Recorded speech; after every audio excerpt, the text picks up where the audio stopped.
Bonjour à tous, je suis ravi de vous retrouver aujourd'hui. Alors vous savez, en cabinet, je vois énormément de personnes évidemment pour des maux de dos, pour des douleurs on va dire musculo-squelettiques pour résumer. Mais je vois aussi beaucoup de personnes avec des troubles digestifs et dans ces troubles digestifs notamment il y a beaucoup de soucis de constipation et ce à tout âge. Alors il y a peut-être un petit peu plus de femmes que d'hommes, mais ça touche aussi les enfants, ça touche aussi également les hommes. Et donc aujourd'hui je vais vous faire une vidéo justement sur la constipation et notamment deux choses essentielles que vous allez pouvoir faire qui vont vraiment vous aider en dehors évidemment de tout rééquilibrage alimentaire et de tout ce qui va toucher un petit peu à l'alimentation. Donc ce que je vais vous montrer aujourd'hui, ce que je vais vous expliquer en tout cas aujourd'hui, c'est valable pour un grand nombre de personnes. Donc c'est valable pour évidemment les personnes qui sont constipées, c'est valable pour les femmes enceintes, c'est valable pour les enfants qui ont du mal à aller au pot ou qui ont du mal à évacuer leur sel. C'est également valable pour toutes les personnes qui souffrent d'hémorroïdes. Donc les hémorroïdes aussi, souvent c'est causé par le fait que quand on va aux toilettes, on a tendance à trop forcer. Bon, il n'y a pas que ça, mais ça fait partie des choses qui peuvent déclencher voilà, une crise d'hémorroïdes. Donc on va parler de constipation. Et la première chose que j'aimerais vous faire comprendre, c'est un phénomène mécanique, c'est-à-dire qu'au niveau de votre côlon, c'est-à-dire que vous avez votre côlon qui forme un cadran, si vous voulez, un carré.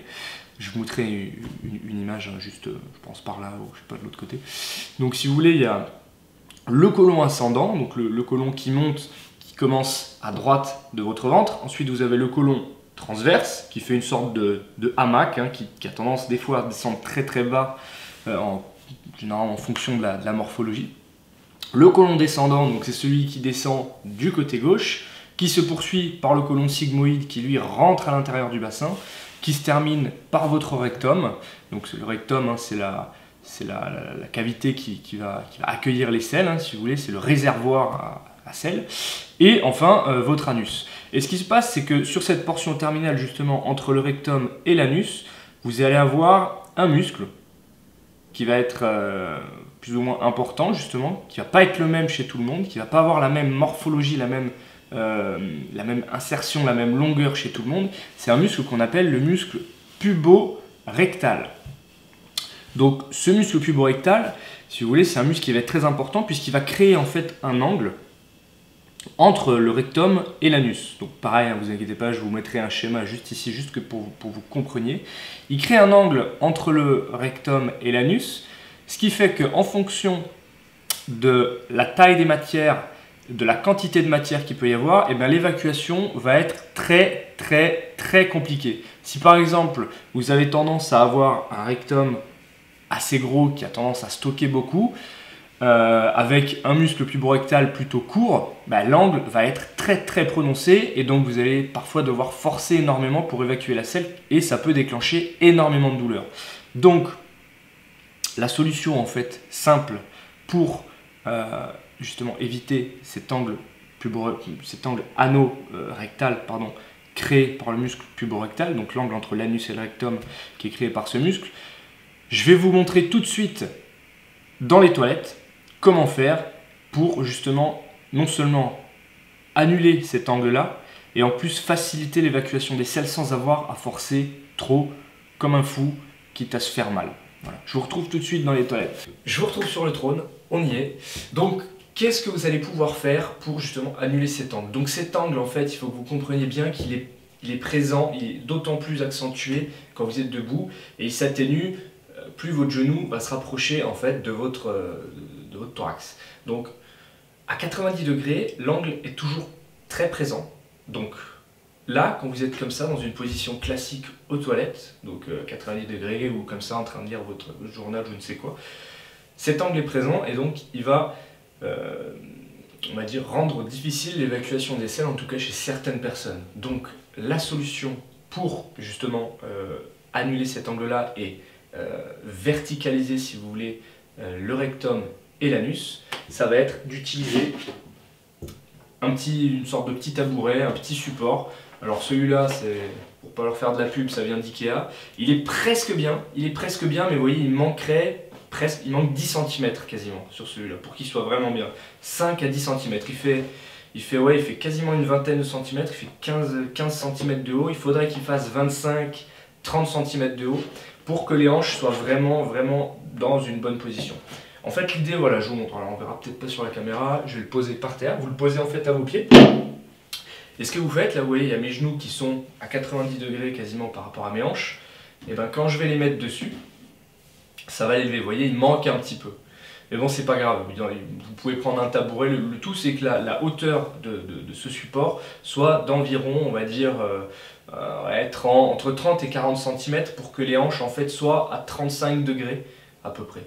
Voilà, vous embêtez pas pour les degrés. Donc, moi j'ai pas trop de soucis, donc c'est plus par habitude que je l'utilise si vous voulez. Mais ils en font des très bien maintenant, qui s'adaptent en fait, qui s'encastrent sous les toilettes. Alors j'essaierai de vous mettre un lien dans la description.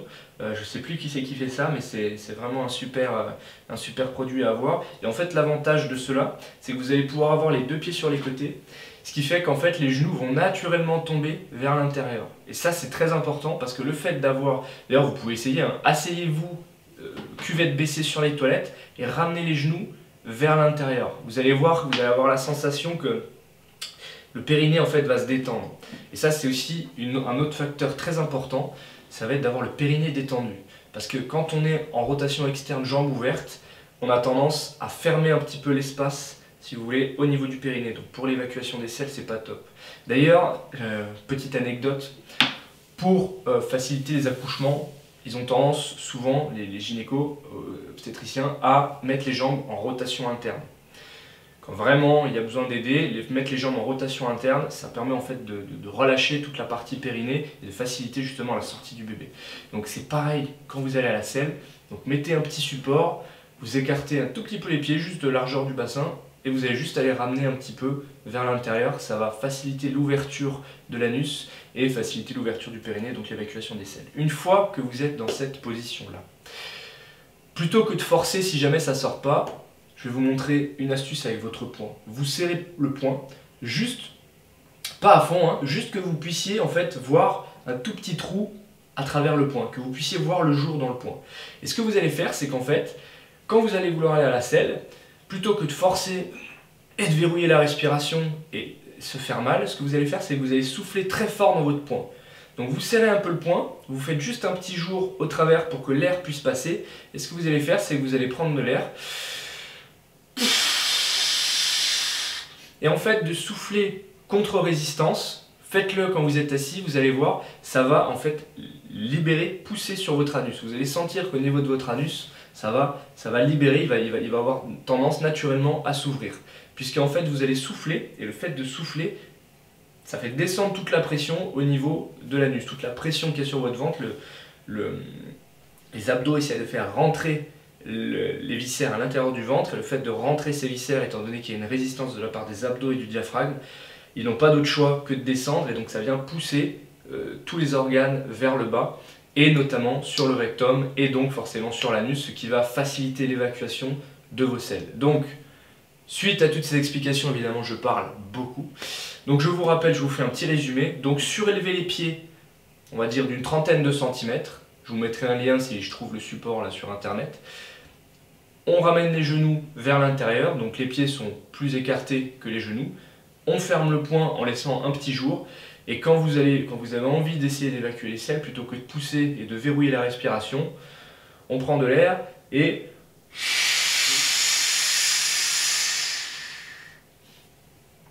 vous répétez autant de fois qu'il est nécessaire de le faire.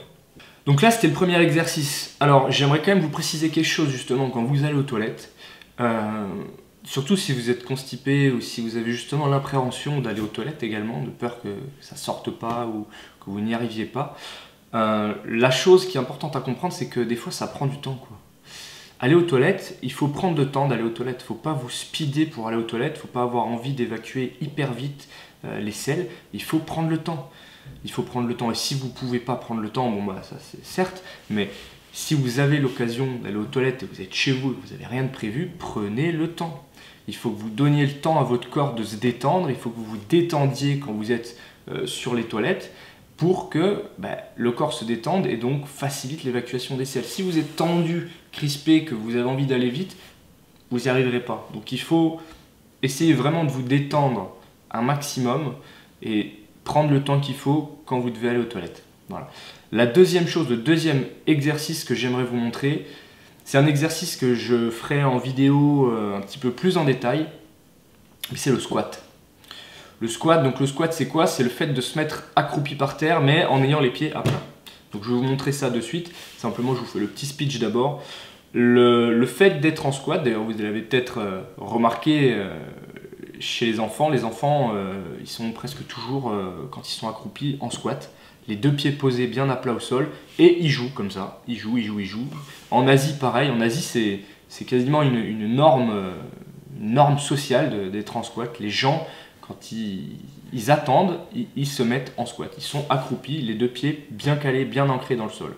Et nous, c'est quelque chose qu'on a un peu perdu, déjà parce qu'on est devenu très sédentaire, on bouge beaucoup moins, et puis en bougeant beaucoup moins, forcément, il y a des mouvements qu'on perd. Et ça, le squat, c'est un mouvement qui est hyper important pour la mobilité de vos hanches, la mobilité de vos genoux, la mobilité de votre colonne vertébrale et la mobilité de vos chevilles. Mais en plus de ces mobilités articulaires, quelque chose qui va être très important, ça va être aussi pour la mobilité de vos intestins et pour la bonne évacuation de vos selles. J'imagine que vous êtes déjà allé dans la nature et peut-être ça vous est déjà arrivé d'aller faire caca dans la nature. Et en fait, quand vous devez aller faire caca dans la nature, vous êtes obligé de vous mettre en squat, vous êtes obligé de vous accroupir. Et je ne sais pas si vous avez remarqué, mais à quel point ça sort très vite.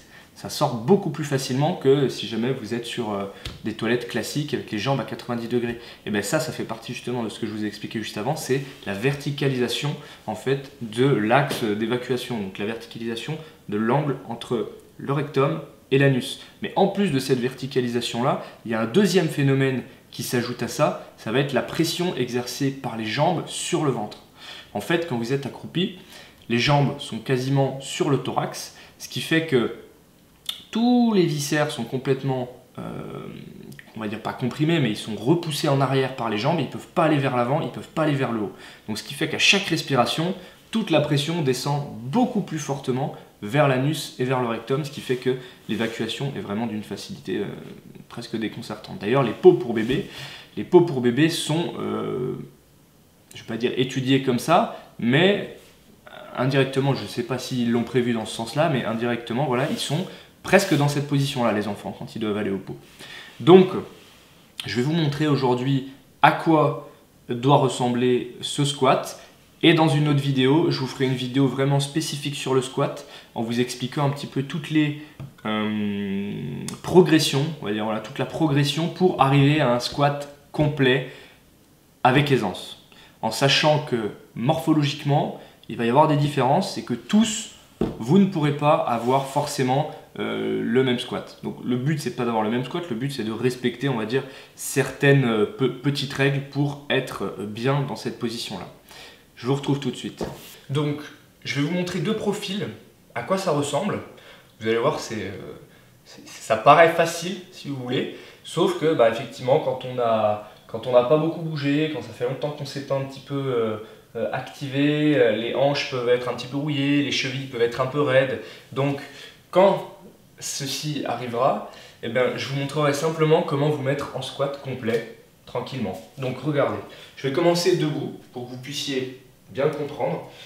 Donc vous écartez les jambes à peu près, voilà, largeur d'épaule, largeur de bassin. Ça va dépendre un petit peu de l'orientation, un petit peu de vos têtes de hanches. Tout le monde ne pourra pas se mettre largeur bassin ou largeur épaule, ça va dépendre un petit peu de l'orientation, de l'angle au niveau de la tête du fémur. Okay.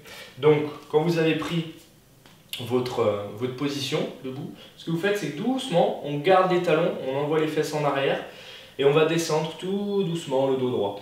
Alors il ne faut pas s'inquiéter si au bout d'un moment, à force de descendre, vous voyez, pouf, le bassin bascule en arrière. Quand on est en décharge, c'est pas grave. Et ce qui se passe là, c'est que voilà, là je suis en squat complet. Donc je suis pas comme ça, je ne suis pas, vous voyez, les talons décollés, je suis vraiment, hop, comme ça. Et là, on peut rester comme ça dans cette position-là. Vous pouvez le travailler en restant dans cette position-là. C'est pas du tout un souci, c'est même très bon.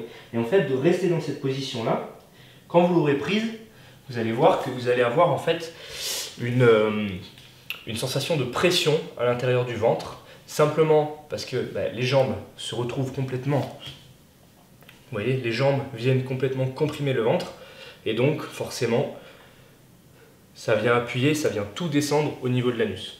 Donc ça c'est, par exemple si vous voulez le faire avant d'aller à la selle, ça va être très bon parce que ça va stimuler les intestins. Vous prenez cette position-là, position de squat, et ce que vous faites, c'est que simplement, vous allez respirer. Vous allez rester comme ça, 1-2 minutes, et après vous allez aux toilettes, prendre la position que je vous ai montrée avant, et vous allez voir, l'évacuation se fera beaucoup plus facilement. Voilà, j'espère que cette vidéo vous aura plu. Je vous dis à très bientôt, et surtout, prenez soin de vous. Ciao.